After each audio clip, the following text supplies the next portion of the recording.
दादा के हमें सबे दादा बोलसु बोले हमको का बाबा बुझ पाउ छ तो हमको ही काका कहबो है तो हमको ही काका कहबो तो बाबा मोर कलो हम ठीक रे किछि करू नै तई किछि नै मोर भाई कानू तारा किछि ना तो एता नि के नै जातो खाली तार तारा किछि ना चले एटी लाइन मार बोले फुटरा सुनो ओ टाइम घर के निकल जीवो में बोले तुम मोर कलो डिग्री रो इष्ट देवता केरे बिले जानि दिबे कि नै जानि दिबे कोइ नटी सामने काने के श्री राम हेला तुम्हें वंदना करबो स्तुति करबी ठीक अछि ओके तो जय जय नै जानि जल्दी लगे नै जानियो का को देगी चप चप करू दे हाले देखमा केते सिकी जो जानि छी ना सुनते केला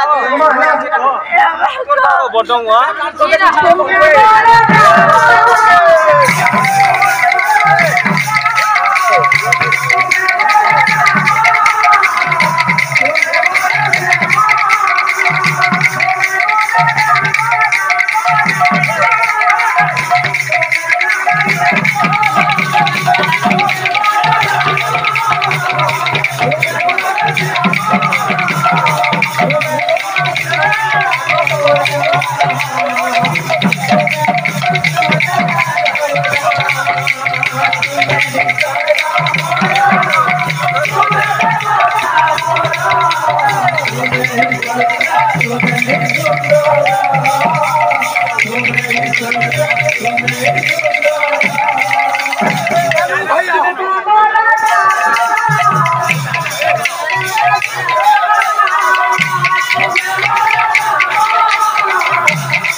ओ भाई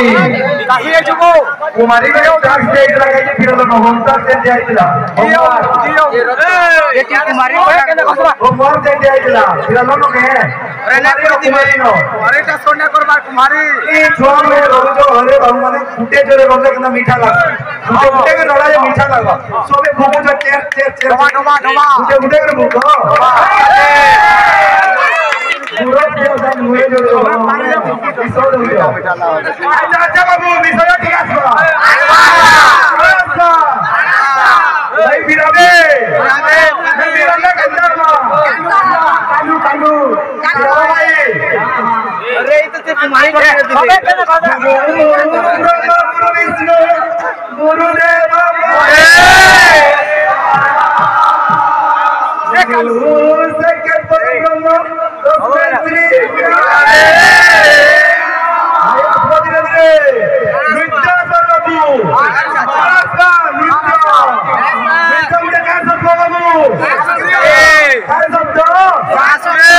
सब संस्कृत शब्द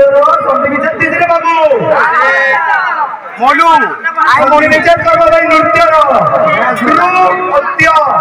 नु आगे बुझाबो क्यों करबो आगे भाई ओके जिम करता है